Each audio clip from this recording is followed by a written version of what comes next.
Bom dia a todos e a todas aqui presentes e aos que nos assistem pelo Zoom. Mais um evento realizado pela Escola de Magistrados da Justiça Federal da Terceira Região, nesse mês de novembro, finalzinho de novembro, tá? Foi um mês bastante agitado, com muitos eventos, que para minha particular satisfação e alegria. Este seminário de direito ambiental coordenado pela juíza federal Raicler Baldresca, aqui ao meu lado, e também pela juíza Caroline Scofield Amaral. Este evento é de grande importância. Anualmente se faz um seminário sobre esse tema, que é bastante relevante para a Justiça Federal e para a sociedade. E eu quero manifestar aqui como disse, minha alegria por mais este evento. Ele terá a duração de 2 dias. Hoje, o primeiro painel tem por tema impactos do dano ambiental às populações indígena e ribeirinha. No primeiro momento, o palestrante é o professor Wagner Costa Ribeiro, que já vejo aqui. Seja muito bem-vindo, professor. E, em seguida, falará a professora Kátia Farias, né, que está ali. Muito bem, eu vou passar a palavra à doutora Raicler Baldresca, que fará a apresentação do primeiro painelista, e eu vou pedir licença para me retirar logo em seguida, por força de outros compromissos aqui do tribunal, e eu desejo a todos um excelente evento. E professor Wagner Ribeiro, seja muito bem-vindo uma vez mais. Eu agradeço a sua participação neste evento. Doutora Raicler, com a palavra para coordenar o evento nesta manhã. Bom dia a todas e todos, aos que estão presencialmente e aos que estão à distância.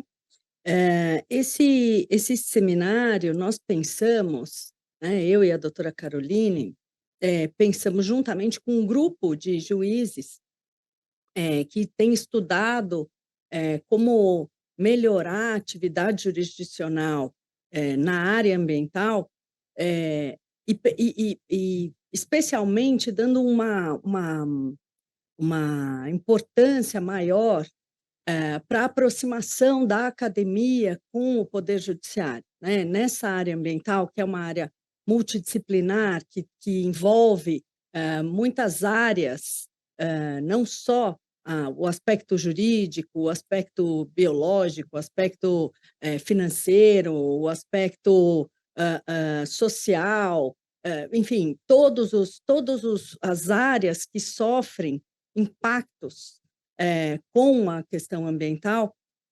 Nós entendemos nesse grupo de trabalho que nós estamos estudando e pensando formas de como melhorar a atividade do juiz no momento em que essas demandas chegam ao judiciário e muitas vezes, e para falar a verdade, até de uma forma mais importante, antes de chegar ao Poder Judiciário, né? Que é o mais importante. Durante a pandemia, em 2020, por conta daqueles problemas que aconteceram na região do Pantanal, dos incêndios florestais que tinham sido recorde no ano anterior, o tribunal criou a plataforma ambiental, que era uma plataforma justamente para trazer todos os atores que participavam ou que tinham, de alguma forma, alguma interferência na questão ambiental. Especialmente, no caso, especialmente em relação aos incêndios florestais da região do Pantanal.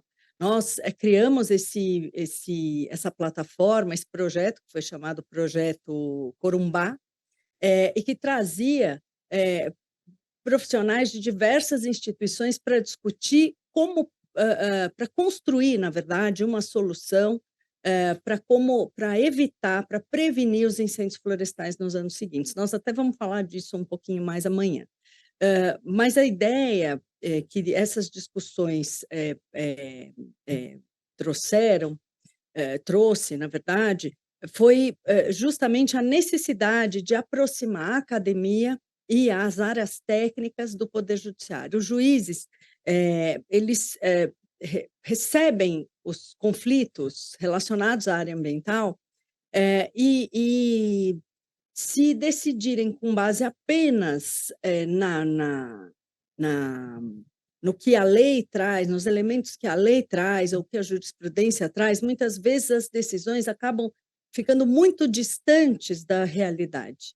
Muitas vezes acabam sendo irrelevantes, na verdade. Isso é muito comum nas ações civis públicas que tratam de questão ambiental, quer dizer, muitas vezes há decisões que são impossíveis de ser cumpridas posteriormente, depois de décadas, muitas vezes, de decisões, e de um processo. E a ideia que a gente discutiu nesse grupo de trabalho foi justamente que eu tenho aqui os meus colegas, 3 integrantes aqui, a Janaína, a Caroline, que coordena esse curso, e ai, meu Deus, e o Fernando, super Fernando de Mato Grosso do Sul. O que a gente discute é justamente como trazer elementos técnicos e da realidade do que está sendo discutido aos juízes. Então, esse curso, esse seminário, ele tem principalmente a finalidade de aproximar a academia do Poder Judiciário e permitir que haja uma ligação mais constante em relação a todos esses atores. Em razão disso é que nós fizemos questão de trazer professores, técnicos, estudiosos, pesquisadores dessa área, e a ideia é que a gente possa, ao final do seminário, associar o que a gente discutiu aqui e pensar soluções para que os conflitos relacionados à área ambiental sejam melhor solucionados, né? E rapidamente, porque nós não temos muito tempo. Essa que é a verdade na área ambiental. O tempo é muito importante nesse momento. Então, bom, dito isso, eu vou dar início, então, ao nosso primeiro painel, que vai tratar sobre os impactos do dano ambiental às populações indígena e ribeirinha. A ideia é justamente trazer não só os impactos que nós acabamos vendo pelos meios de comunicação ou aqueles que nós entendemos que pode acontecer, mas muitos outros que muitas vezes, eu diria até na maior parte das vezes, é até difícil de mensurar para uma ação judicial futura identificar, né? Então, essa era a ideia desse primeiro painel de uma maneira bem direcionada. E nós vamos começar, então, com o professor Wagner Costa Ribeiro, que é geógrafo, atual vice-prefeito da cidade universitária de São Paulo, professor titular do Departamento de Geografia do Programa de Pós-Graduação em Geografia Humana e Programa de Pós-Graduação em Ciência Ambiental da USP, livre-docente, doutor em Geografia Humana pela USP, pós-doutorado na Universidade de Barcelona, é coordenador da área temática Águas Fronteiriças da Rede de Pesquisa Waterlat Gobacid, pesquisador do Conselho Nacional de Desenvolvimento Científico e Tecnológico e do Grupo de Pesquisa de Meio Ambiente e Sociedade do Instituto de Estudos Avançados da USP.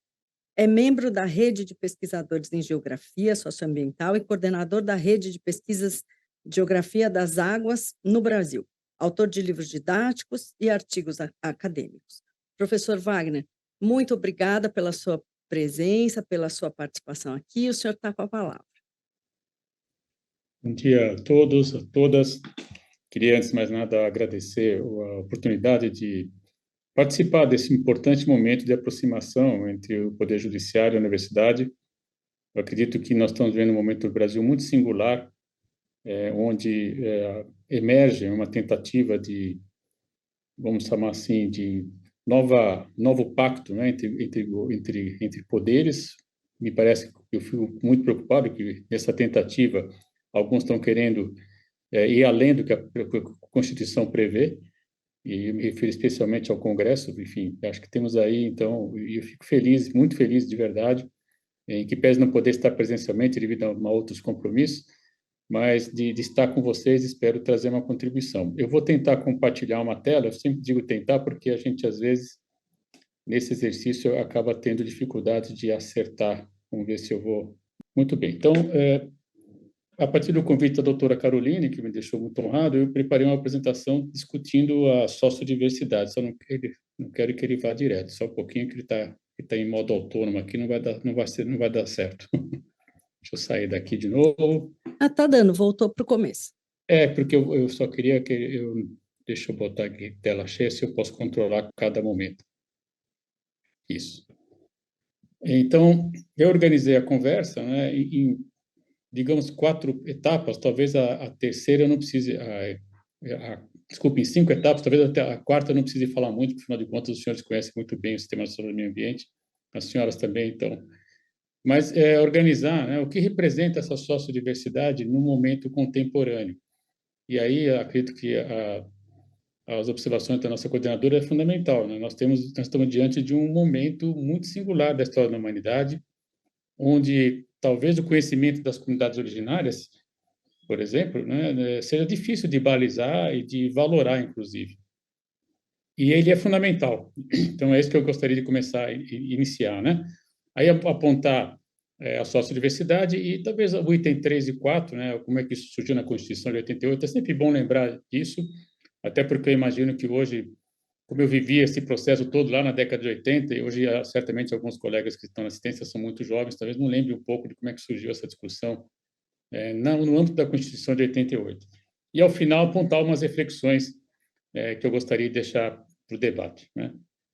Então, o primeiro item que eu queria realçar é que, para que a gente possa reproduzir a vida como temos hoje no Ocidente, né, e, na verdade, para além do Ocidente, qualquer forma de organização social depende de uma base material a partir da qual nós vamos produzir as nossas necessidades, né? Eu estou aqui agora usando um instrumento eletrônico por meio de uma rede de computadores, tem uma fibra ótica que está em algum ponto do território brasileiro, transmitindo bytes, isso demanda energia, enfim, tudo isso tem uma base material. Então, ao contrário do que se diz, né, a sociedade contemporânea ela é muito intensiva em energia e muito intensiva em materiais, né? E nós estamos diante de um momento onde, e aí eu concordo com a nossa coordenadora, né, o tempo na questão ambiental é fundamental. Nós estamos trabalhando com um legado da natureza, usando elementos da natureza, substâncias da natureza, chamados recursos naturais, que vêm de processos pretéritos, às vezes, de milhões de anos. Desculpe. E, evidentemente, esses processos estão se mostrando difíceis de serem contidos e, principalmente, trazendo escassez de alguns recursos fundamentais. Então, a sociedade contemporânea, né, que já está afetando esses ciclos biogeoquímicos, esse é o caso, a gente pode depois detalhar para vocês, está partindo para uma nova possibilidade de reprodução dessa base material, construindo materiais que não havia na natureza.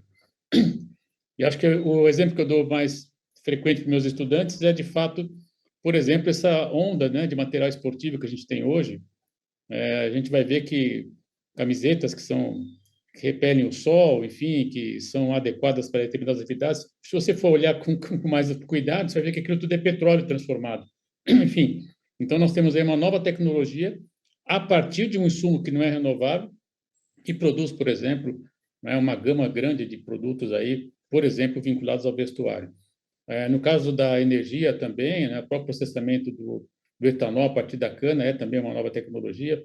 Enfim, o que tem de interessante é que parte dessas novas tecnologias estão baseadas no princípio da sustentabilidade, ou seja, eu posso renovar e controlar o ciclo de vida desse produto, que é muito diferente de quando eu ia lá, esgotava o recurso da natureza e ficava sem nada para repor. Nessa direção, o saber tradicional, o saber das comunidades originárias, ele é fundamental. Por quê? Porque quando o pesquisador adentra numa área de conservação, numa unidade de conservação, ou mesmo numa terra indígena, por exemplo, vai ter contato, né, com o conhecimento que essa população apresenta, né? E ela também é responsável por aquilo que nós chamamos de serviços ambientais e ecossistêmicos. Em uma palavra breve, certamente os senhores conhecem essa ideia, mas é sempre bom relembrar, os serviços ecossistêmicos seriam aqueles necessários para a reprodução do sistema natural em geral, né? Então, nós estamos falando da água necessária para a reprodução das florestas, nós estamos falando da água necessária, por exemplo, para a reprodução das demais formas de vida.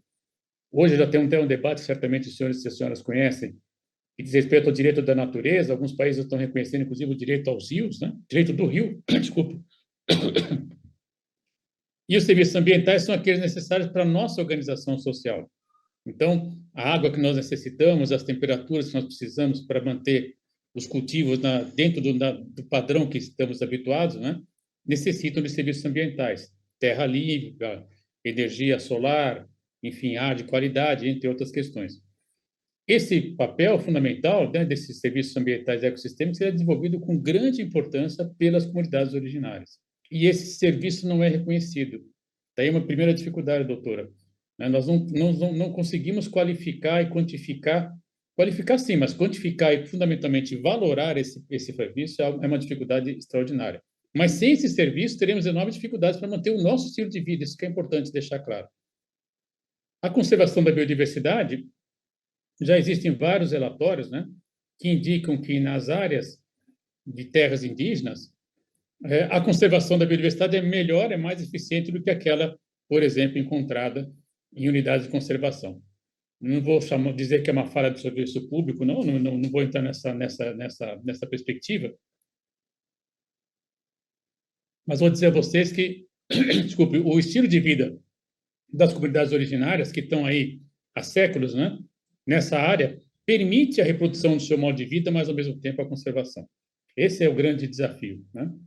E, evidentemente, que essa conservação, desculpa, ela tem um papel destacadíssimo na discussão fundamental também, hoje em dia, que são as mudanças climáticas. Desculpe, falar isso na semana da COP me parece necessário lembrar também, né? E, evidentemente, que esse conjunto todo vai resultar num tema que a mim é muito caro, que é justamente a oferta de água. Mas se nós não tivermos serviços ambientais e ecossistêmicos, não tivermos a conservação da biodiversidade, certamente teremos mudanças climáticas que vão afetar a oferta de água. Desculpe, e aí vocês já estão certamente vivenciando, nós estamos, né, vivenciando isso tudo. Alguns colegas dizem, puxa, mas está mudando mesmo, né? A chuva está vindo mais intensa, algumas áreas que não havia seca tão intensa está acontecendo. Pois é, a gente que acompanha essa discussão de mudança climática desde o começo dos 90, não está surpreso, infelizmente, né? Nós sabíamos que isso poderia vir a ocorrer e, lamentavelmente, estamos confirmando essa situação. Então, nesse momento, me parece que esse saber tradicional, né, esse conhecimento que esses povos trazem, ele é fundamental. Primeiro porque, como eu costumo dizer para os meus estudantes, se você tiver uma situação de escassez de água, você vai ficar na cidade ou você vai entrar na floresta? Se você tiver uma situação de escassez de alimento, você vai correr para o supermercado ou você vai entrar na floresta? Né? No primeiro momento, supermercado. Depois eles responderam, não, professor, acho que é melhor ir para a floresta, porque lá de alguma maneira, eu vou comer algo, eu vou tomar alguma coisa. Sim. Você sabe, aí eu pergunto, você sabe viver na floresta? Não. E nós vivemos, né, quem está no Brasil ou na Mata Atlântica, junto na grande parte das regiões brasileiras, nós temos ambientes florestados, né? Enfim, então, e nós não conhecemos esse ambiente, é assustador, né? Se você, o próprio tribunal está instalado, a escola, desculpe, está junto ao Parque Trianon. Convido você, se eu tivesse aí, a convidá-los para fazer uma volta lá no Parque Trianon, para olhar um pouquinho, um remanescente de Mata Atlântica, né? Ver, muitas pessoas sequer, às vezes, entraram numa área de mata, né? Perceber o conforto térmico que traz, ainda que seja uma área urbanizada, que a gente chama, no caso de ilha de frescor, porque está em todo o entorno, é muito urbanizado, trânsito, etc., mas vocês vão perceber que a temperatura é mais amena, há uma diversidade de flores, enfim. E se eu falar, o que você pode comer aqui? Nem eu saberia dizer, inclusive, né? Ia passar vergonha junto com vocês.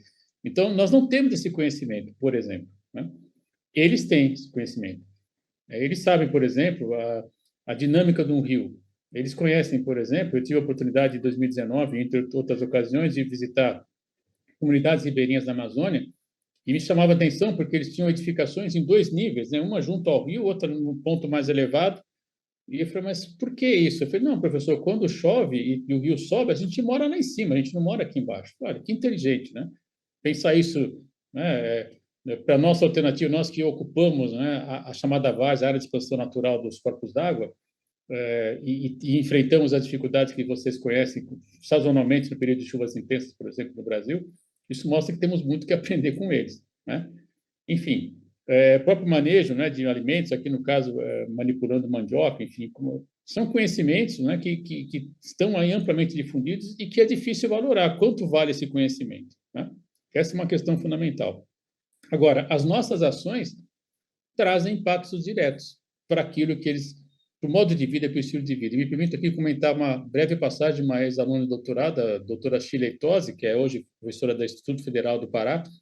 Ela fez uma belíssima tese discutindo os impactos de Belo Monte junto ao povo Paquissambá, né, que está justamente depois da barragem, né, a jusante da barragem. E uma das frases que ela coletou lá como das lideranças, a mim é sempre muito dramático lembrar, né, dessa frase. Essa liderança falou para ela: eu não conheço mais o meu rio. Como valorar, né, alguém que perde um rio? Essa é uma questão que parece fundamental. E ele dizia: eu não conheço mais porque o período que eu estava acostumado, que né, havia tal espécie, eu não chamava de espécie, mas enfim, que ocorria tal peixe, não tem mais. O período que ele alagava não é mais aquele. Enfim, ele foi subtraído de um aspecto fundamental para a sua reprodução da vida, né? Que é justamente a dinâmica do rio que ele conhecia. Então, eu diria que a usina, certamente, né, roubou o rio dessa comunidade. Como valorar isso, né? Se essa questão entra no debate do direito, me parece, de fato, uma grande dificuldade, né? E eu partilho da preocupação. Não teria alternativas para apontar, mas de fato, uma grande preocupação. Aí eu vou lembrar a vocês algo muito importante, e por que eu recupero essa questão. Certamente os senhores lembram do Chico Mendes, enfim, que sempre é lembrado como um ecologista, mas antes de ecologista ele era fundamentalmente o presidente do Sindicato dos Trabalhadores Rurais, né, lá de Chapuri, no Acre, e ele foi um dos responsáveis em constituir o chamado Movimento dos Povos da Floresta. E nesse movimento dos povos da floresta estavam presentes, né, as nações indígenas. Vocês certamente devem lembrar de um momento muito importante da história brasileira, quando Ayrton Krenak, né, foi se dirigir numa das audiências públicas pré-constituição e num ato belíssimo, né, ele começou a se pintar, né, se ornamentar como que para a guerra. É um dos depoimentos mais importantes. Ele era um jovem na época, como eu também, enfim, já tem algum tempo, né, pré-88. Alguns de vocês certamente não tinham nem nascido, mas havia naquele momento, né, uma clareza e uma necessária convergência entre os povos originários, né, alguns momentos sociais, e que, de algum modo, isso acabou refletindo na Constituição brasileira. Eu costumo dizer que a Constituição brasileira, a de 88, ela, no campo socioambiental, ela é muito importante, né, gera um impacto fundamental para o país e para fora do Brasil. Eu preciso dizer a vocês que a gente, certamente os senhores e as senhoras também têm a oportunidade de circular e falar sobre isso, mas a gente causa muito boa impressão nos fóruns internacionais os preceitos socioambientais que estão presentes na nossa Constituição. Não preciso dizer para vocês o artigo 225, certamente conhece melhor que eu, mas temos preceitos fundamentais como sustentabilidade, direito intergeracional está posto lá, com todas as letras, né? E é importante lembrar que esse movimento nasce também dessa matriz, né? Claro que houve uma frente importante ambientalista do Estado de São Paulo, sim, né? Então, na época, deputado Fábio Feldman, deputado Siqueira, Rogério Siqueira, enfim, houve lá uma frente muito importante, conseguiu construir, e isso foi fundamental, mas junto a esse pessoal, né, havia já a universidade participando e, fundamentalmente, esse papel destacadíssimo, né, dos povos originários, que me parece que precisamos reconhecer. Então, se fôssemos valorar, eu diria que ainda não foi reconhecido o verdadeiro papel das comunidades originárias, por exemplo, na Constituição, na construção da Constituição de 1988, que eu julgo extremamente importante e avançada, e não por acaso ela é tão atacada, né? Tão atacada. A gente observa, inclusive, por exemplo, essa semana mesmo, na aprovação do chamado PL do veneno, que parece uma afronta à sociedade brasileira. Uma afronta à sociedade brasileira, queria frisar, uma afronta à sociedade brasileira. E eu espero, né, que o presidente tenha sensibilidade, porque argumentos técnicos não faltam para vetar essa questão. Embora a gente sabe que na política, a política é a arte do possível, né? E o possível hoje é esse Congresso com essa maioria que entende, né, que está representando o Brasil, mas eu tenho a impressão que não, né? Acho que eles representam claramente interesses muito pequenos de um segmento que coloca em risco uma série de... Eu diria que grande parte da população brasileira que, infelizmente, vai acabar se alimentando dessa comida contaminada. Minha colega Larissa Bombardi, no meu departamento, por exemplo, não sei se os senhores têm a notícia, né, ela teve que sair do país há alguns anos, porque ela começou a estudar justamente que no Brasil nós temos o uso de agrotóxicos, né, que estão banidos em seus países de origem. E isso, infelizmente, cresceu muito no último governo e, infelizmente, né, continua esse movimento mesmo no governo atual. Enfim, sobre essa questão, eu penso que não preciso falar muito,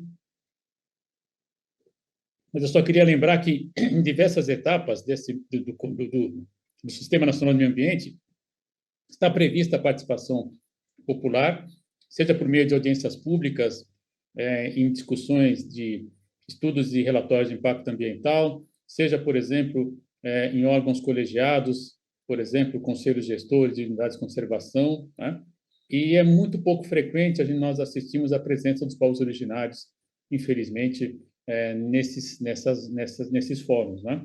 Eu acredito que por uma série de razões, aí vai desde a hora que é marcada a reunião até a dificuldade. Tenho colegas, por exemplo, que são professores na Amazônia, e falam assim, você não sabe como é difícil você levar uma pessoa de um ponto a outro para participar de uma reunião, por exemplo, né? Se nós estamos falando de um transporte, como nós vimos há pouco ali, às vezes esse é o meio de transporte que se tem mesmo, né? Uma lancha rápida já seria muito bom, mas às vezes não dispõe de uma lancha rápida, né, para se deslocar, por exemplo, chegar a Belém, Manaus, onde costuma ocorrer, ou uma cidade maior, como Santarém, enfim, para onde ocorrem as reuniões. Então, temos aí também uma deficiência nesse segmento que acaba também sendo, digamos assim, tendo menos espaço, menos voz, né? E eu poderia acrescentar também, certamente, a comunidade quilombola, né? Que em vários estados brasileiros, especialmente Maranhão, Pará, Goiás, mesmo São Paulo, né?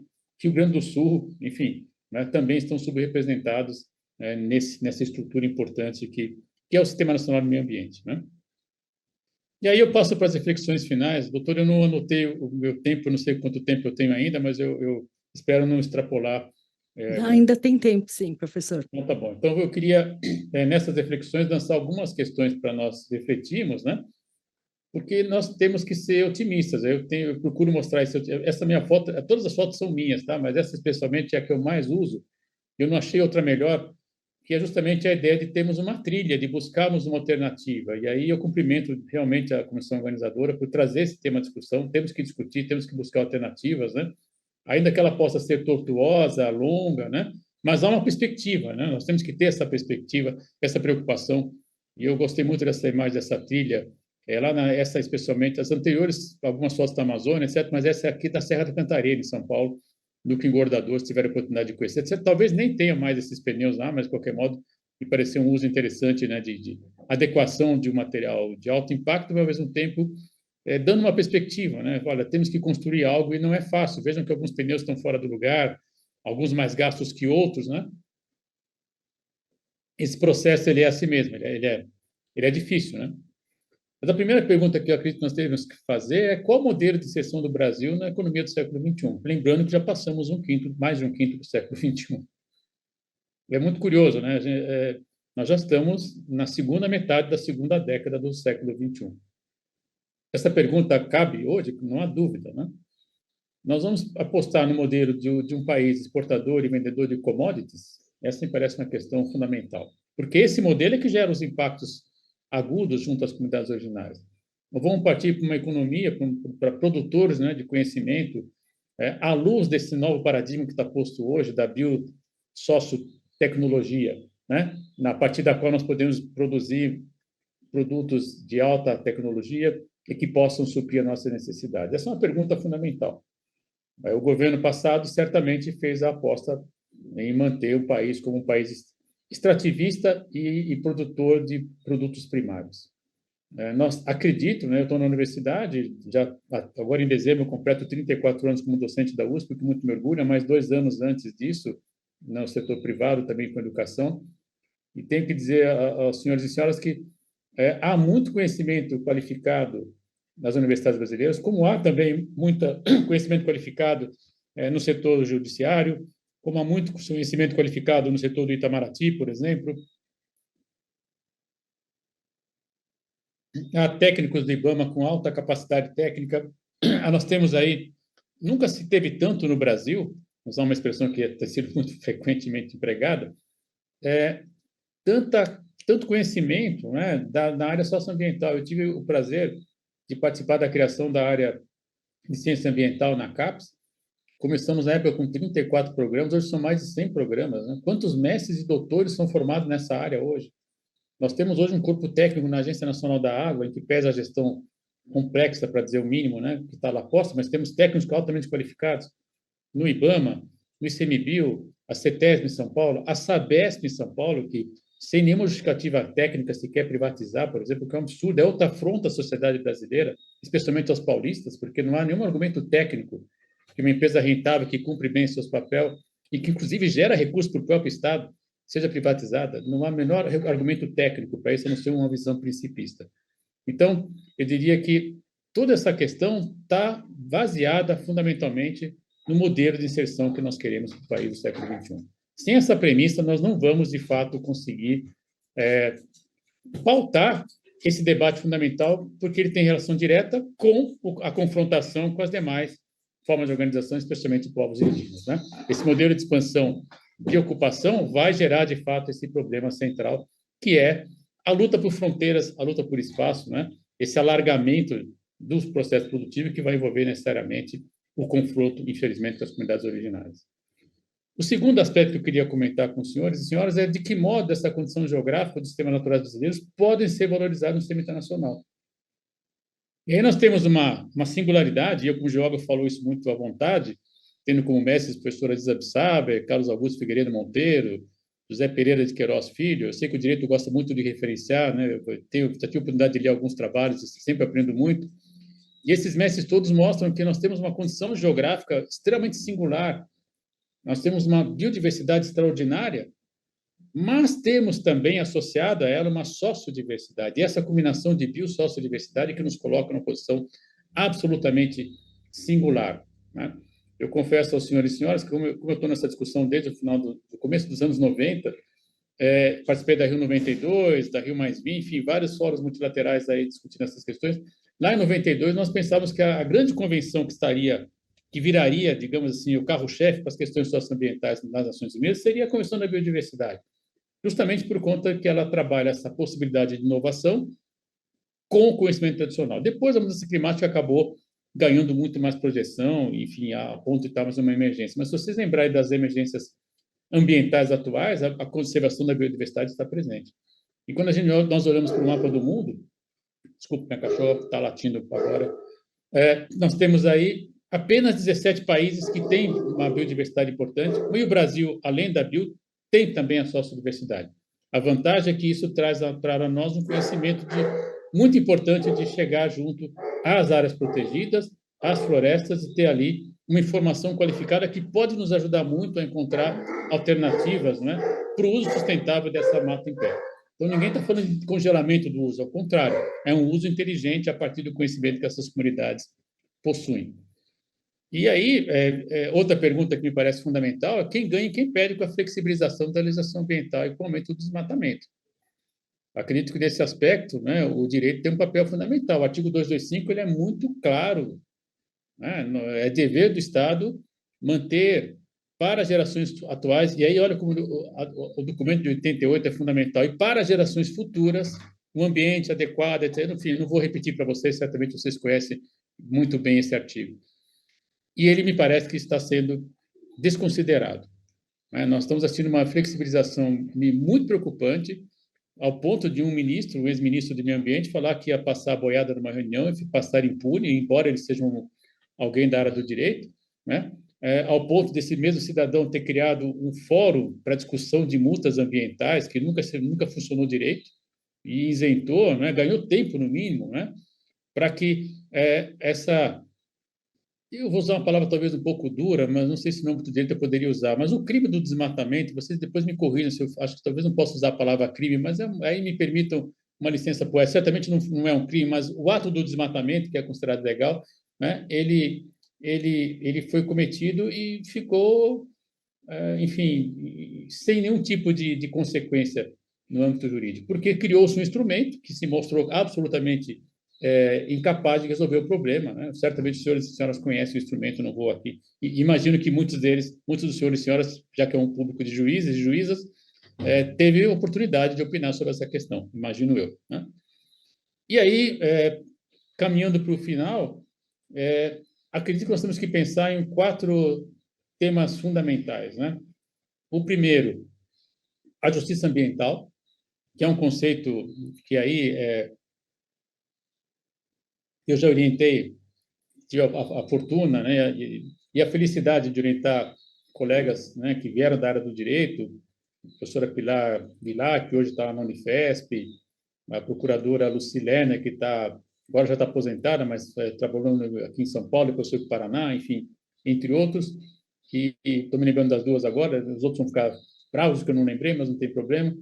E essa discussão da justiça ambiental, é claro que falar no tema justiça no ambiente do direito remete a muitas questões. Já vi alguns colegas dizendo que só é justiça se tiver referenciado um direito romano. Eu fiquei um pouco preocupado com essa interpretação, mas eu entendo a razão, a matriz, né?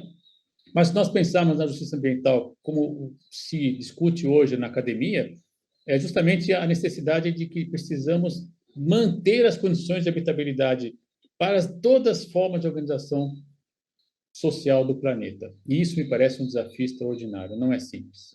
Não é simples. Né? Se nós pensarmos que cada modo de vida tem uma maneira de olhar o ambiente, tem uma base cultural que está posta, como é que nós vamos permitir, né, que isso tudo seja coordenado, né, e que possa ser reproduzido?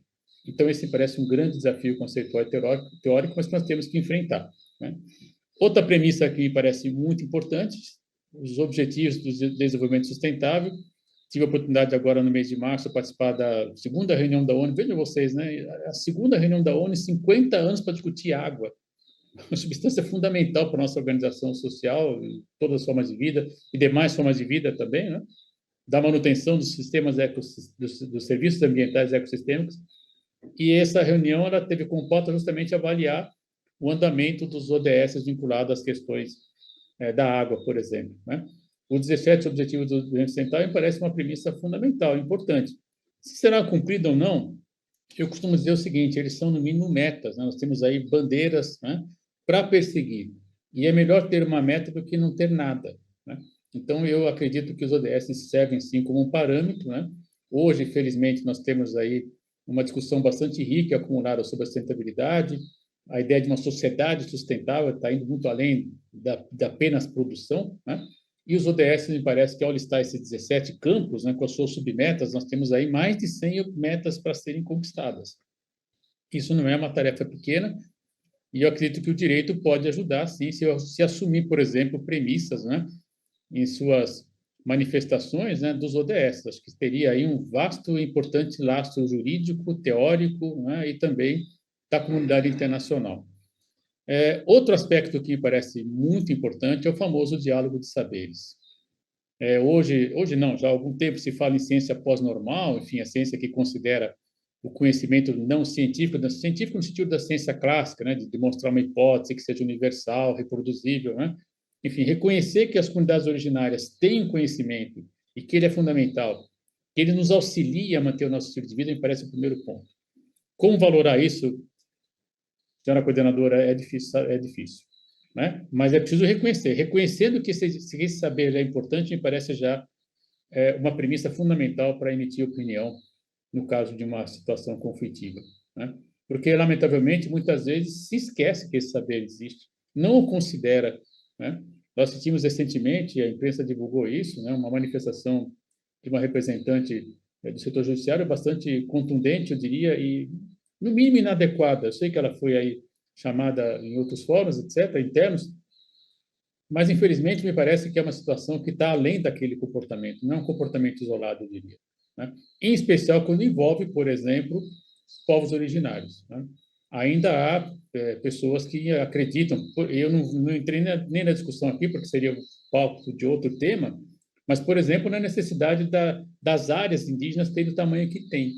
Né? Eu fiz um artigo lá no começo dos 90, né, porque eu publicava muito para a Folha de São Paulo, Estadão, achava importante estar nessa imprensa, hoje eu estou em outra imprensa, e naquele momento eu dizia da importância de reconhecer as unidades territoriais dos povos originários, porque eles têm um modo de organização do território que não é o nosso, né? Ele precisa andar, ele precisa buscar os seus recursos numa área muito maior do que a nossa, né? O que aparentemente pode parecer um vazio e sem uso, mas não, ao contrário. E ao mesmo tempo que ele precisa disso, ele mantém essa área. E ao manter essa área, nos provém os serviços ambientais e ecossistemas. Como valorar isso, doutora, não sei. Mas, de qualquer modo, esse é um processo fundamental que nós temos que ter em mente. E, por fim, mas não menos estimulante, acredito que quem está na área do direito, como eu na universidade, e que temos a oportunidade de refletir e de emitir opinião de maneira escrita, eu acho isso um privilégio de todos nós, porque nós estamos indo para além da nossa existência, né? Quando você emite uma opinião por meio de uma sentença, você está indo além da nossa, né? Você está criando jurisprudência, você está gerando um documento. É que eu falo para meus alunos, publicar é difícil, por quê? Porque você está deixando um legado para a sociedade, você está deixando um legado para todos nós, para a civilização humana. Então, nós que temos a oportunidade de emitir opinião por escrito, publicar uma sentença, publicar um artigo, publicar uma tese, publicar um livro, nós temos aí uma responsabilidade muito grande de pensar que no futuro vão ler os nossos escritos, né? Então, talvez seja fundamental, ao emitir opinião, pensar no devir, né? Pensar de que maneira queremos organizar um novo mundo, né? Um mundo onde esse cenário de justiça ambiental, no mínimo, você tem que dizer, olha, eu sabia que estava assim e não estava de acordo. E há formas de dizer isso de maneira muito elegante, né, com muita fundamentação científica e certamente no campo do direito. Doutora, era o que eu tinha de trazer a reflexão, agradeço muitíssimo a oportunidade, espero ter trazido alguma contribuição e fico absolutamente à disposição para o debate. Muito obrigado.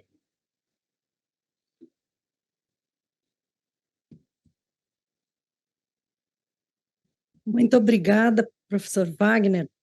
Eu fui anotando algumas coisas enquanto o senhor foi falando, eu fui lembrando e pensando como é importante a memória quando a gente fala nesse tempo atual em que as coisas acontecem de uma forma tão rápida. Aproveito aqui para cumprimentar a desembargadora federal Inês Virgínia, que vai presidir a próxima mesa, porque eu me lembro, eu sou professora de processo penal na PUC de São Paulo, e quando eu ensino júri, um dos casos que eu acabo utilizando é justamente o assassinato do Chico Mendes. E é curioso como os alunos hoje, isso já acontece há alguns anos, né? Muitos não sabem quem é Chico Mendes, né? Eles não sabem o que aconteceu. Não faz tanto tempo assim, né? Nós não estamos falando de 100 anos, nós estamos falando de alguns anos, algumas décadas, e de uma figura que foi fundamental para essa virada, para essa forma diferente de enxergar, quer dizer, de tratar a questão da sustentabilidade, a questão da terra, a questão do uso racional da terra, a questão da população que vive e sobrevive daquela terra, e esse conhecimento dos povos originários, quer dizer, tudo isso que o senhor falou, algumas gerações já não sabem mais o que isso aconteceu. Por isso eu reitero e acho muito importante que os professores, porque quem dá aula há muito tempo, eu dou aula há quase 30 anos, às vezes tem alguns conceitos que a gente acha que já são consolidados, então a gente não precisa perder muito tempo. Sim, precisamos voltar às origens, precisamos falar sobre o óbvio, né? O que parece óbvio, porque hoje a informação é muito mais fluida, é mais rápida, é mais intensa, é mais abundante, e os grandes conceitos eles acabam ficando perdidos. É importante, sim, é uma crítica que eu faço a mim mesma, e sempre que eu tenho oportunidade eu gosto de reiterar. Acho que é importante a gente falar disso. Foi muito importante o senhor ter falado sobre esse apanhado histórico, sobre a Eco 92, quer dizer, nós temos muita história recente que é preciso resgatar nesse momento. Um outro ponto que eu anotei aqui, que eu acho que é importante nós falar, aliás, até respondendo, o senhor falou crime de desmatamento, sim, é crime de desmatamento. Nós temos uma vantagem agora, de novo, em razão da aproximação das áreas técnicas com as áreas do direito. Nós temos uma vantagem hoje que é o registro de dados. Então, no passado, havia o desmatamento, ocorriam os incêndios florestais, e depois já era impossível restituir a situação anterior, resgatar o que foi perdido. Hoje, nós temos isso. Nós temos os dados do INPE, nós temos dados de desmatamento. Aliás, a professora Maria Tereza Willi vem amanhã para falar de um trabalho que ela está fazendo justamente em relação a esse histórico, e ela vai fazer em relação a São Carlos e Corumbá, especificamente para a gente, para mostrar esse trabalho. Quer dizer, é possível identificar, sim, como era, como ficou, e firmar o período em que isso ocorreu, em razão do quê? Porque é isso que o judiciário precisa para definir algumas questões, em relação a, principalmente, reparação, e também em relação à responsabilidade de quem atuou dessa forma, contrariamente à lei, enfim. Então, o levantamento de dados é fundamental. Daí a necessidade de ligação entre a academia e o Poder Judiciário, que eu mencionei. Eu fiz parte de um grupo de trabalho que começou do CNJ, que começou a discutir como mensurar numa determinada comunidade os impactos do dano ambiental. Então, mas é um trabalho que assim, imenso, né, de muitos técnicos, porque tem a questão da biomassa, tem a questão da fauna que daquela região, tem a questão da flora, tem a questão, então, dos animais que deixaram de viver naquele lugar, tem a questão socioambiental, quer dizer, da população que vivia ali e que extraía o seu sustento dali, a questão de que o senhor ouviu de mencionar, bom, não reconheço mais meu rio, isso é como mensurar isso, e isso precisa ser mensurado, precisa, porque não é possível deixar ao livre-arbítrio, e aí é bem essa palavra, né? Deixar ao Deus dará de um juiz, de um magistrado, que por mais preparado que seja, não tem condição de mensurar isso. Ele não tem conhecimento para mensurar isso. E ele tem que fazer isso num processo. Por quê? E aí é o terceiro ponto que eu queria abordar. Porque dentro de um sistema capitalista, nós temos que pensar no aspecto financeiro desse impacto. Enquanto nós vivemos num sistema capitalista, né? O mundo ocidental praticamente todo é capitalista. E dentro desse sistema, os bens têm valor monetário. É aí que nós temos que, a meu ver, é a minha opinião, nós temos que centrar fogo, porque a verdade é que hoje sai barato o dano ambiental sai barato, o extrativismo é barato. Historicamente, a gente faz isso, a gente usa água, a gente colhe, a gente desmata, a gente planta, a gente faz o que a gente quiser, nós seres humanos, e não temos uma conta financeira para pagar, né? Uma conta monetária, né, para pagar. Isso vai ficando para as futuras gerações. A partir do momento que isso passa a ser monetizado, começa a ser interessante para as organizações, para os grupos financeiros, para os grupos econômicos, pensar em alternativas. Não é por outro motivo que hoje a gente começa a ver problemas em relação à exportação, eventualmente, quando não há exportação de madeira, por exemplo, se não há certificação, porque há países que exigem essa certificação, isso pode impactar no bolso do exportador. Então, dentro desse sistema é que nós temos que pensar como quantificar isso e pensar, eu estou lançando essas ideias porque são questões que afligem muito os magistrados. Quando eles têm uma situação, eles não sabem como mensurar, Para falar a verdade, a gente, quando fala de bem ambiental, a gente fala de um dano que não é reparável, essa é a verdade, financeiramente, mas a gente tem que ter uma contrapartida para evitar, para prevenir que, para mudar essa ideia de que ainda é um bom negócio, né? O extrativismo puro e simples, a não observância da sustentabilidade e mandar a conta para a geração seguinte. Dentro a partir dessa reflexão, então, que eu estou fazendo, e até por isso, um dos painéis que nós fizemos questão de inserir, que vai ser discutido amanhã, vai ser justamente o mercado de carbono, porque nós temos que falar disso, nós temos que falar do mercado, nós temos que falar de como, então, é possível a gente pensar dentro de um sistema capitalista em como essas questões ambientais vão ser tratadas, né?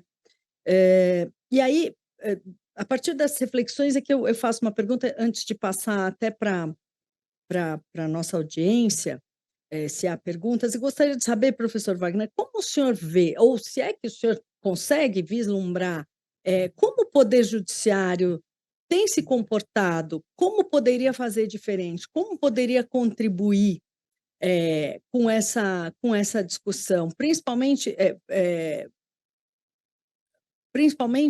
considerando essa questão dos danos ambientais e os impactos gigantescos que esses danos sofrem. Eu digo isso porque a experiência que nós temos é que cada área acaba falando um pouco sozinha, né? A importância, a impressão que eu tenho. Então, a gente faz, por exemplo, um seminário de direito ambiental, e trazemos juristas aqui que vão falar sobre a Constituição, sobre todo o sistema ambiental criado, o sistema legal, né? Criado, o ordenamento jurídico que sustenta a questão ambiental, e pronto. Aí eu imagino, né, que a USP deve lá reunir, a Universidade de São Carlos deve reunir também os seus técnicos, que também vão discutir essas questões. Muito provavelmente o mercado financeiro está discutindo também a questão ambiental e o impacto disso. Mas um órgão, uma instituição não conversa muito com a outra. Como é que seria possível, ou será que o judiciário tem como contribuir com esse debate? Qual o papel que o judiciário poderia ter, mas sob a visão da academia, dos técnicos mesmo? Porque eu tenho algumas impressões, mas eu não sei se elas são corretas. Como é que seria possível, dentro de um problema dessa magnitude, como é que a gente pode ter um poder judiciário que atenda melhor a essa situação que nós temos, como o senhor falou mesmo, de crime de desmatamento, e é crime mesmo, mas não é nem só um, são vários. E mais até do que crime, o que eu acho que muito mais do que crime é a questão administrativa, né? A questão de fiscalização administrativa, de multas, né? De atuação.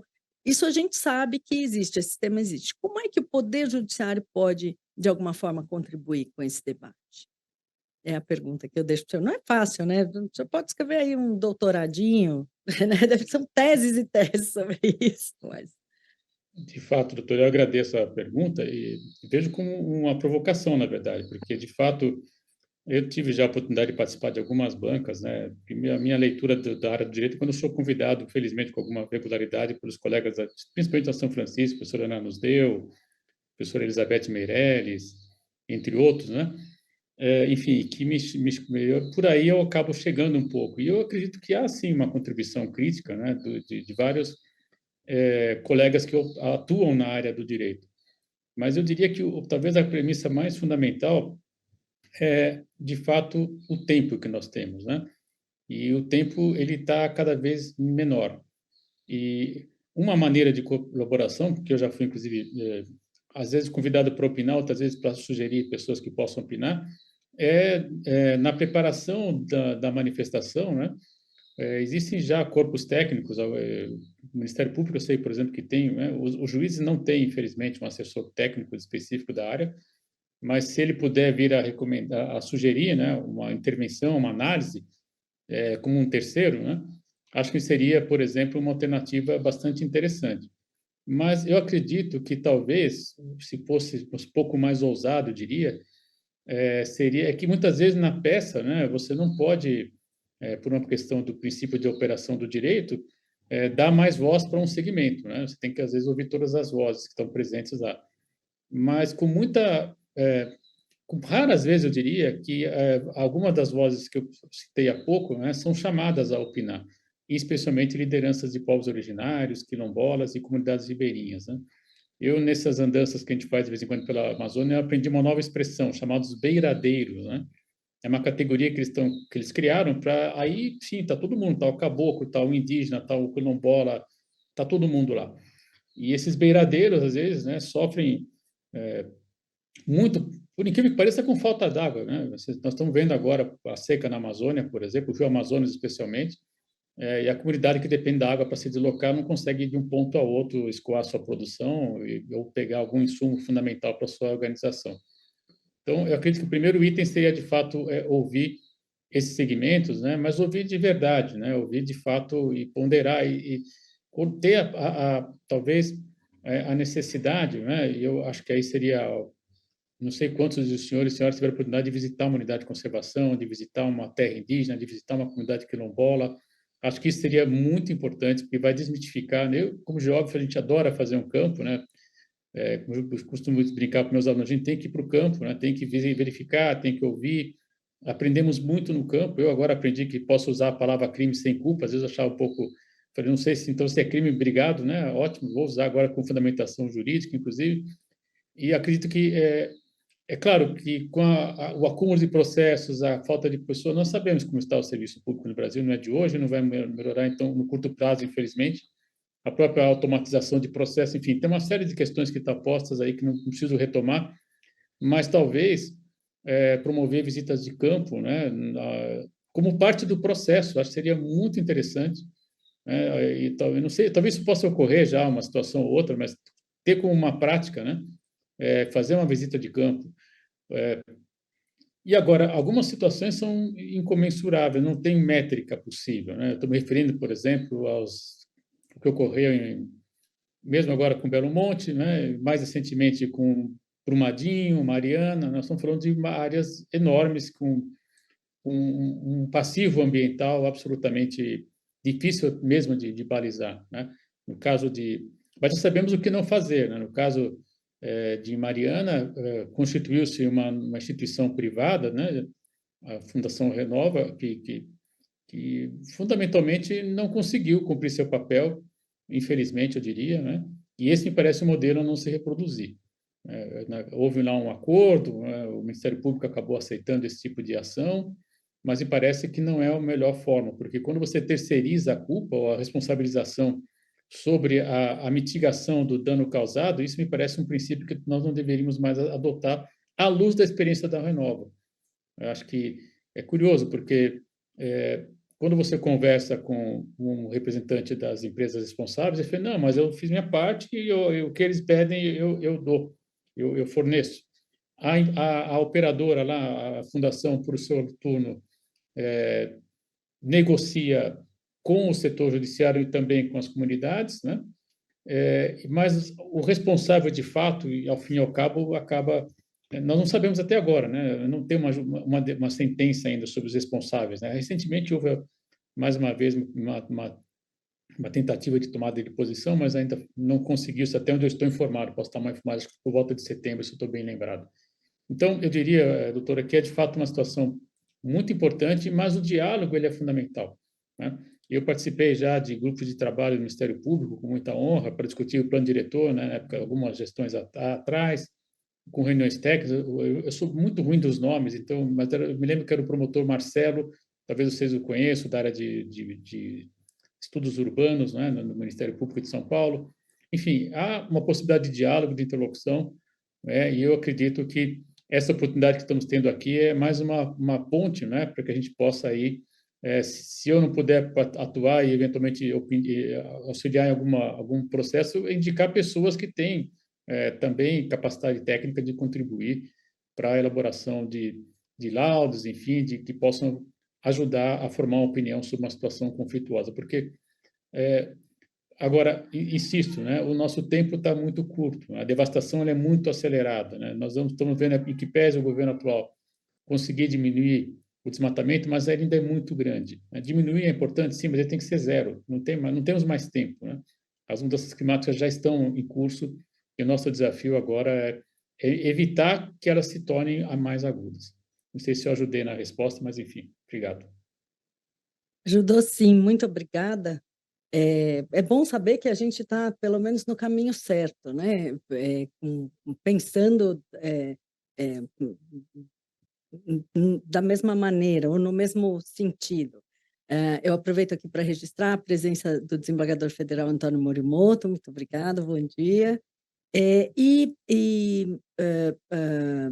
Até lembrar, porque eu acabei esquecendo no começo, que nós convidamos para esse seminário o Tonico Benites, que é um Guarani, Caiová, pesquisador, antropólogo, havia confirmado a participação, houve um problema de última hora e ele acabou cancelando. Então, o caminho estava certo, porque nós resolvemos trazer as pessoas que realmente têm conhecimento sobre isso.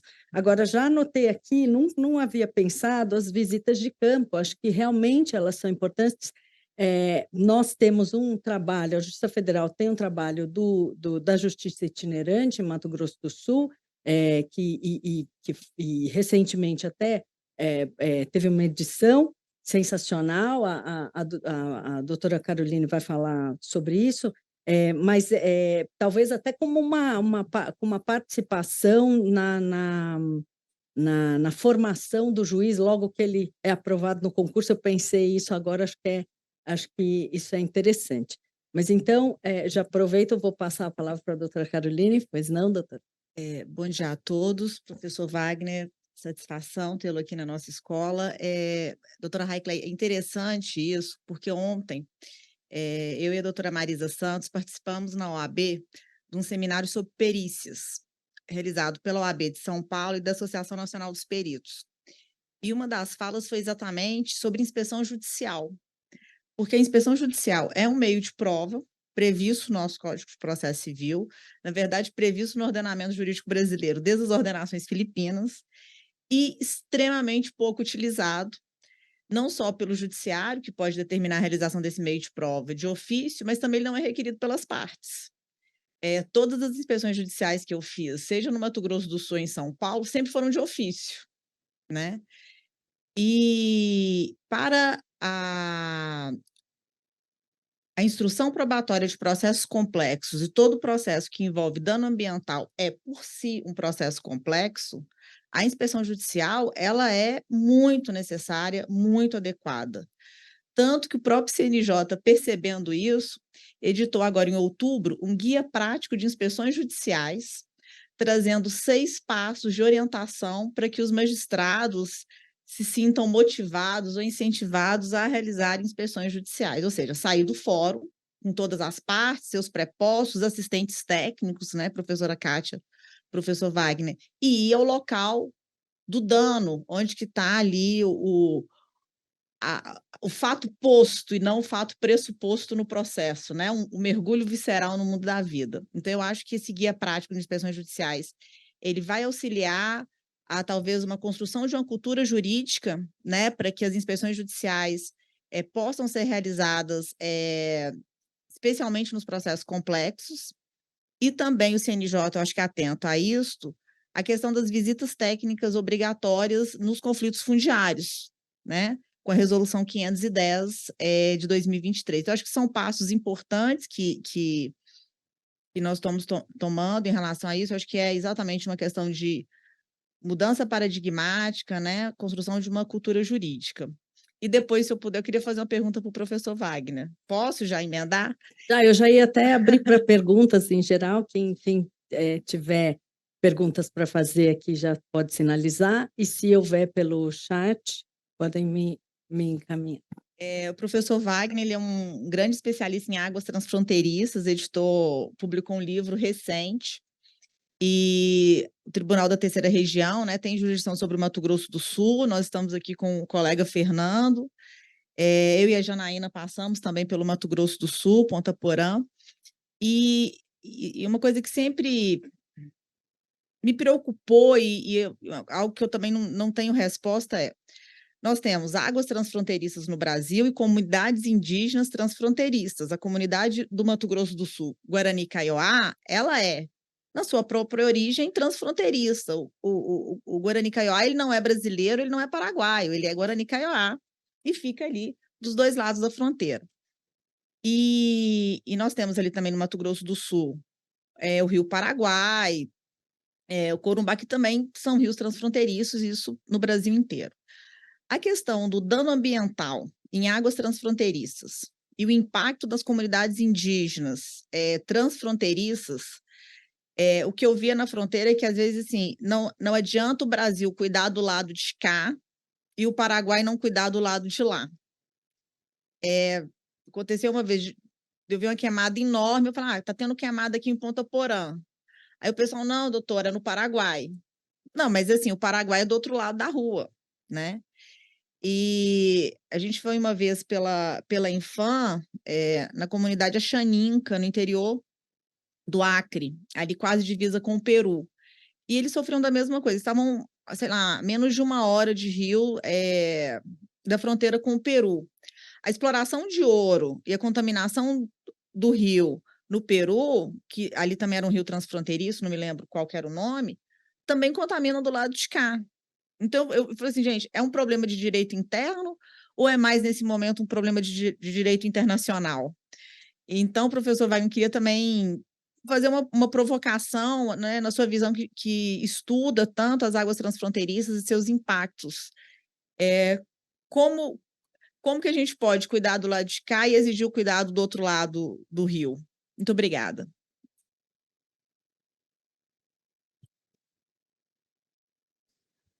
Agradeço, doutora. Posso falar? Doutora Carolina, Pode ser. sua pergunta, doutora, porque eu diria o seguinte, veja, esse é meu foco de investigação já há quase 10 anos, agradeço a sua lembrança, eu acabei de editar o livro, que vai ser lançado semana que vem, na quarta-feira, dia 6, às 9 ao meio-dia, se alguém tiver oportunidade, o Instituto de Estudos Avançados, também com transmissão online, e o livro é Fronteiras e Águas Transfronteiriças da Bacia do Prata. E justamente o que a gente identifica é que temos muitas tensões, conflitos, né, envolvendo os países do Prata, em que pese temos um acordo internacional que já tem mais de 50 anos, né, em que pese temos, inclusive, formas de cooperação bastante avançadas entre os países. Agora, a questão que está posta é que nós não temos, especialmente no caso da América do Sul, inclusive no caso especificamente da Bacia do Prata, uma tradição de respeitar, digamos assim, os atores fundamentais para a resolução de conflitos, né? Eu posso dar um exemplo ruim, mas que efetivamente ocorreu. Certamente os senhores se recordam quando a Uruguai instalou uma fábrica de papel na sua margem, né, do rio, a Argentina reclamou, falou, você vai poluir, etc., não pode... Né?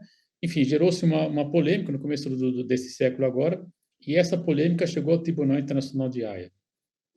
Nós temos instância do Mercosul, temos o Tratado do Prata, nenhuma dessas instâncias foi observada, porque, evidentemente, que a terceira parte para opinar ali seria certamente o Brasil. E as partes não reconheceram o Brasil como uma liderança para, por exemplo, tentar arbitrar, né, tentar chegar a algum acordo internamente às nossas esferas, porque temos que chegar ao Tribunal de Haia quando nós temos instrumentos internos, né, o próprio Mercosul prevê a reunião do ministro, etc. Então, eu diria, doutora, que temos sim alguns instrumentos que podem ser reavivados, eu diria, né, e melhor utilizados, talvez até, eu diria, até conhecidos, alguns colegas acho que nem sabem, né, dessa questão.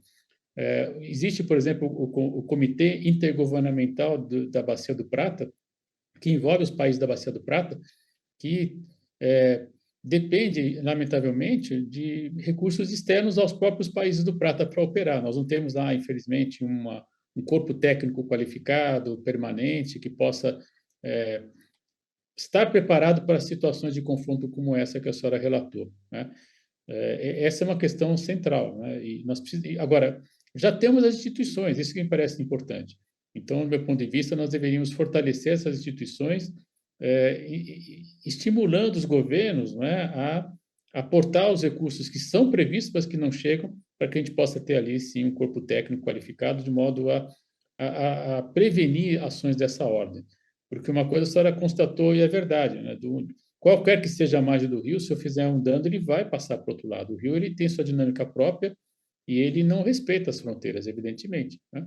Num seminário que eu tive a oportunidade de participar lá em Corumbá, estava presente um chefe da Marinha, vou lembrar, não é bem chefe, mas, enfim, o oficial da Marinha responsável pela área, e ele dizia, professor, uma das dificuldades que nós temos aqui é que, no período de cheia, evidentemente, que o meio do rio, né, ele muda, evidentemente, né, e a fronteira se estabelecida no meio do curso d'água. Então, ele dizia, no período de cheia, a dificuldade de patrulhamento aumenta, evidentemente. E, ao mesmo tempo, quando eu chego junto a quem está causando um dano ou traficando algo, ele simplesmente vai para outra margem e eu não tenho jurisdição sobre aquela área. Enfim, são as dificuldades de uma área de fronteira. Por isso que fronteira é um tema tão extraordinário, né, tão rico e que merece, sem dúvida, que nós nos debrucemos mais.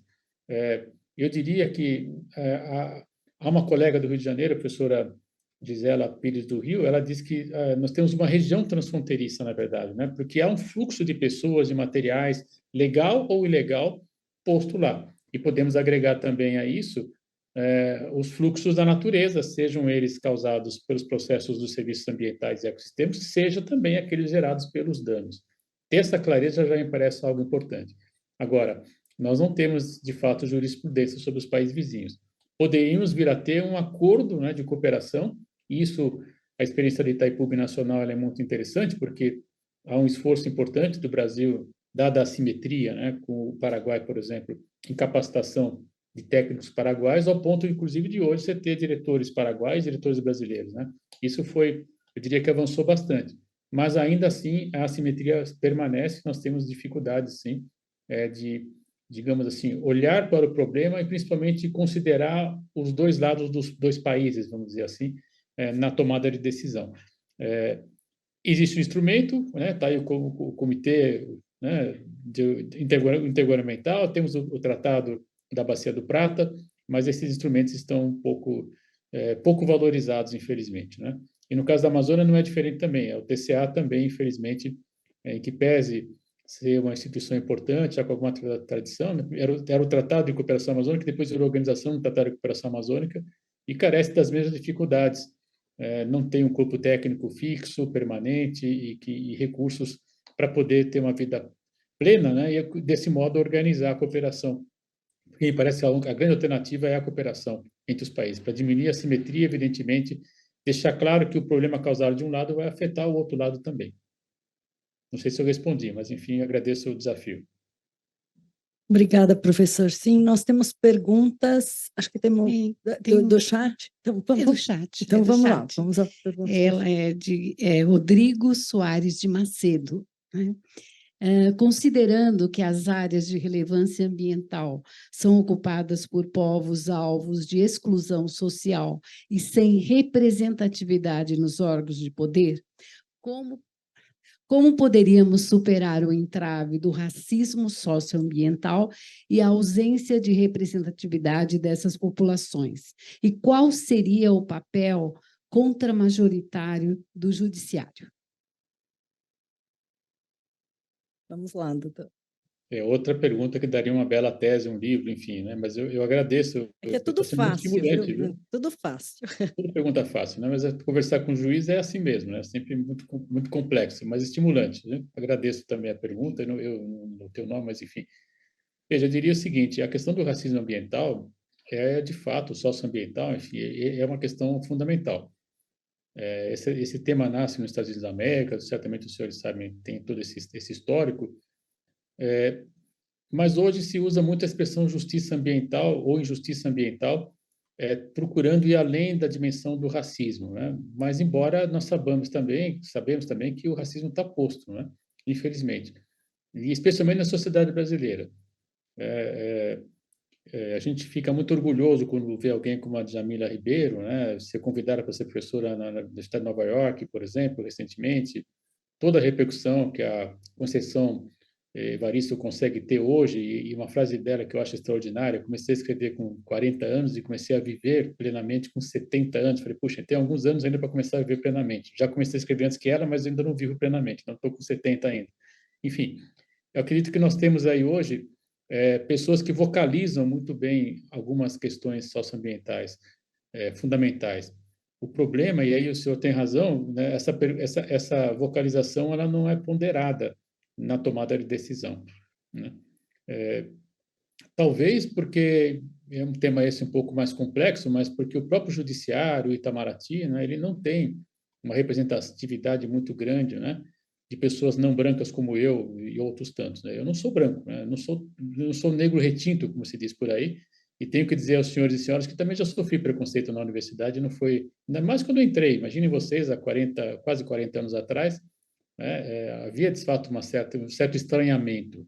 Mas como eu sempre fui um aluno um pouco, vamos dizer assim, aplicado, né, toleravam a presença, né?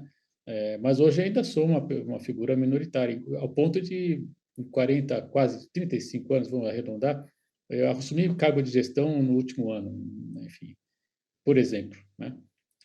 Não, e o que era mais curioso, as pessoas diziam assim, mas você tem habilidade para ser isso, aquilo, né? Mas não indicavam, não era, enfim, são questões que são objetivas. A semana passada nós tivemos um importante congresso na geografia, no Departamento de Geografia, CONGEL, Congresso de Geografia Política, e estava uma representante eu com os nomes passando vergonha, a doutora Ivani, a embaixadora Ivani, né? Que está com um escritório agora de Itamaraty, aqui de São Paulo, também não branca, e ela dizia claramente, olha, nós temos hoje fazemos um esforço importante de ampliar, né, a participação de não brancos no Itamaraty, por exemplo, né? E aí passa por questão de cotas nas instituições, enfim, acho que é um debate que temos que travar, sim, inclusive no judiciário. E eu posso dar uma boa notícia nesse aspecto, né? A Universidade de São Paulo foi das últimas universidades a adotar as cotas, né? Eu, inclusive, tive a honra, né, de ser o suplente do professor André Singer, que na congregação da faculdade, representando a congregação da faculdade, desculpa, no conselho universitário, e o André foi o colega que defendeu muito bem a questão das cotas na USP. E os estudos que nós temos hoje é que, felizmente, os alunos que ingressam pelo sistema de cotas em qualquer carreira, eles precisam de um apoio, sim, no início, mas, ao final, o desempenho acadêmico é igual ou superior que muitos outros não cotistas, né? Então, eu acredito que, pouco a pouco, nós estamos, digamos assim, tornando a universidade mais plural, mais rica, mais diversa, e eu acredito que essa onda vai chegar às demais formas de poder, né? Inclusive no judiciário. Então, eu acredito que isso passa, né? Agora, também é preciso dizer, se alguns colegas, né, que já estão no poder judiciário fizeram as visitas, né, de campo, enfim, a expressão que a doutora Carolina usou há pouco, já não me recordo, enfim, uma expressão técnica, enfim, acredito que isso também vai sensibilizá-los, né, porque nós estamos diante, muitas vezes, de dramas humanos, e a justiça está atenta aos dramas humanos. Acho que esse é a grande questão que já está posta, né? E eu diria que, então, talvez, enquanto nós não consigamos ampliar um pouco, né, a presença de pessoas não brancas no judiciário, o artifício da visita de campo possa tentar suprir essa lacuna. Mas é uma questão muito importante, né, fundamental. E aí, quando a gente vai olhar, então, especialmente na questão dos povos originários, hoje já temos, né, felizmente, pessoas formadas na área do direito que vêm de povos originários, do movimento sem terra, entre outros, né? E, felizmente, isso está mudando pouco a pouco. Muito obrigada, professor. Temos mais uma... Não, mas acho que tem uma pergunta ali. Sim. Bom dia a todos. Eu sou Damares, servidora aqui da casa, e agradeço a apresentação do professor Wagner. E eu gostaria de dizer o seguinte: eu assisti há alguns dias um documentário, ele foi produzido pela USP e ele fala também sobre a urgência em cuidarmos dessa questão ambiental, assim como o senhor coloca, e a doutora Heckler também, e todos aqui colocam. E eu gostaria... Bom, eu comecei a refletir sobre esse documentário, agora aqui também, e eu gostaria de fazer uma pergunta, acho que talvez essa pergunta pode ser um tanto temerária ou um tanto visionária. Mas eu penso o seguinte, espero não, tenho certeza, né? Eu estou em um ambiente seguro para fazer essa pergunta. Eu gostaria de saber o seguinte, o senhor pode responder ou pessoalmente ou profissionalmente, o senhor pensa que essas expedições ao espaço, elas também têm essa motivação pelo fato da Terra se tornar inabitável daqui a um tempo? Obrigada. Veja, eu, durante algum tempo, apresentava para meus alunos um filme chamado Blade Runner, né?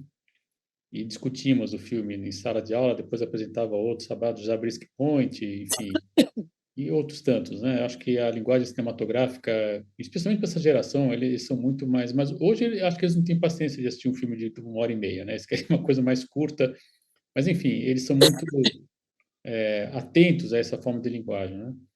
E nesse filme, uma das questões que nós discutimos é justamente a questão do devir, não por acaso é algo muito caro a mim, e eu sempre persigo essa questão, né? Nós não temos ainda um planeta com as mesmas condições de habitabilidade do planeta Terra. E parece encontrar um pouquinho longe, né? Bem longe, na verdade. Não temos também capacidade de deslocamento, de levar pessoas até lá.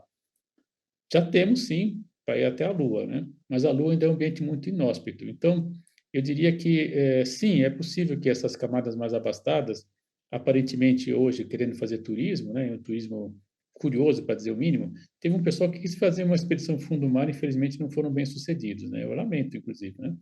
Mas, enfim, eu acredito que esse tipo de situação pode sim estar sendo associada à ideia de você ter que abandonar o planeta Terra.